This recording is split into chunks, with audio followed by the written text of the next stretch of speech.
Okay, today we're going to go into building a white model, one of the final steps on your set design. There's a nice example right here. Why and what is a white model? A white model is a simple way of showing a stage layout or a room in proportion. So it's usually called a white model because we usually use whiteboard to do it or white cardstock. They can be gray. They can also be colored a little. You don't want to spend a lot of time on them. Like a rough sketch, this is sort of a rough model. They are always set to scale so we can use them to measure to make sure things are going to fit and make sure it fits. It allows the actors and the directors and the builders to work out a lot of problems like blocking, where the entrances are, safety. Does it look like things are going to fall over, catch on fire? Will it actually fit on the stage? Will there be enough storage space backstage for other parts of the stage? And just a whole slew of problems it will help you solve. It's used by scenic designers. If you want to be an architect, you're going to have to learn how to do them. Engineers do them. Project managers. Anybody who does special effects in movies, you can actually make a pretty good career making 3D models, making the models for special effects. Pretty much anyone who works with large 3D objects because it's an inexpensive way of seeing how things are going to work. It's very big in 3D online. I'm talking about computer 3D and in game designers. If you ever look at how to design a game, they lay it out basically first.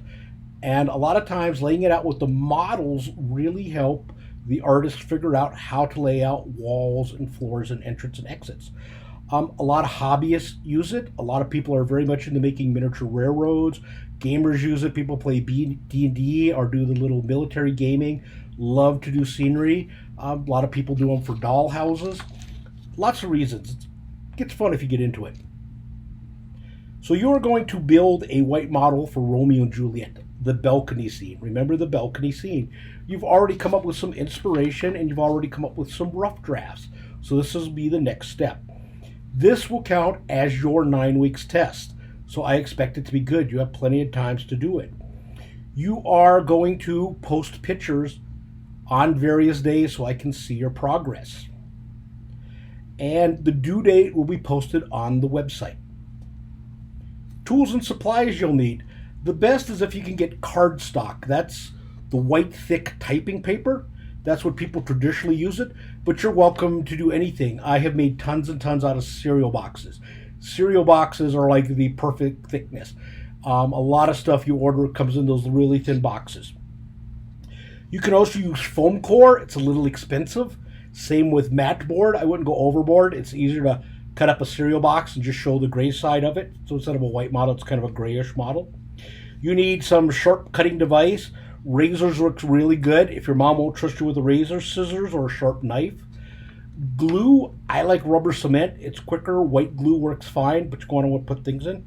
You want a cutting mat since you're going to be cutting a lot of little pieces. If you don't have a cutting mat, get some old pieces of cardboard. You don't want to cut through paper and ruin anybody's tabletop or desktop. You're going to need a mounting surface. So you're going to need a piece of cardboard or a board to mount your set on so you can carry it around and everything stays in place. You're going to need creativity. You're not limited to just cardboard. You can use lots of other things. I've seen people use bottle caps and they'll make them into lamps or they'll make them into chair seats. I've seen all sorts of things laying around that have been repainted. I've seen fabric formed into different ways. So you could be creative.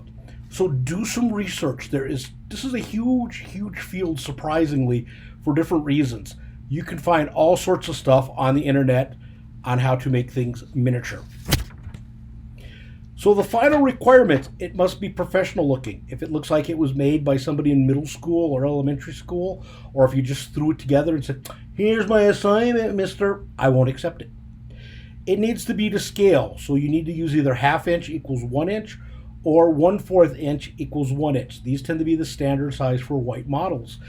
A lot of it will depend on how much space you have. You'll discover ½ inch equals 1 foot. Well, it's a little bigger. It is much easier to work in. Bigger models are easier to work with than smaller models. It needs to have at least one character figure. You need to cut out a little silhouette. If you look back at the beginning of the video, it shows a little cutout of a person. You need a cutout of a person so I have an idea of scale, how the people will move. Believe it or not, a lot of times we can make big costumes, especially in fantasies or period pieces where the women wear big hoop skirts. And you need that little character figure to see if it gets stuck in places. That's where the scales help. It needs to have a title block on it. That means on your mount board, you need to have a little square with your name, the show scene, and what the scale is.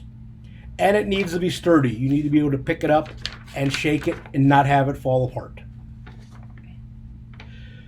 So to help you, I've uploaded 4 PDFs of scenery. They may take a while to upload. They're pretty big files, but they already have a lot of stock scenery. The scenery you see in these pictures come out of those. And you can make them, and you're welcome to use them as part of your set. Your set just can't be completely made of these. But these are pretty standard things that we build all the time in theater, so you're welcome to peruse through them, use them. If you can print them out, that makes it easy. If you can't print them out, you may have to copy by hand. You're going to notice I have what you're going to look for. You're going to look for these files here with the little links on it that say PDF, stage examples, and that will open up. There's 4 different ones. Again, they're large. It may take a while to unload. Last of all, while you're doing this, please take your time. Take lots of break. Working on small scale finicky stuff can be time consuming and it can get really, really frustrating. So take a break. I don't want you to cut your fingers all up doing this. I don't want you to throw it through the wall. Try different techniques. You can do some research, find them on. There's way more ways of making this than Mr. Cook hasn't experienced yet. Every time I think I know of a cool way to do a miniature, somebody will show me an even better or more interesting way of doing it. So try that. So do research. Try to do a professional job. This is a skill that can help you out in lots of areas. And have fun. A project like this, I'm giving you lots of time to do it, so it should be fun. So go out there now and please make your models.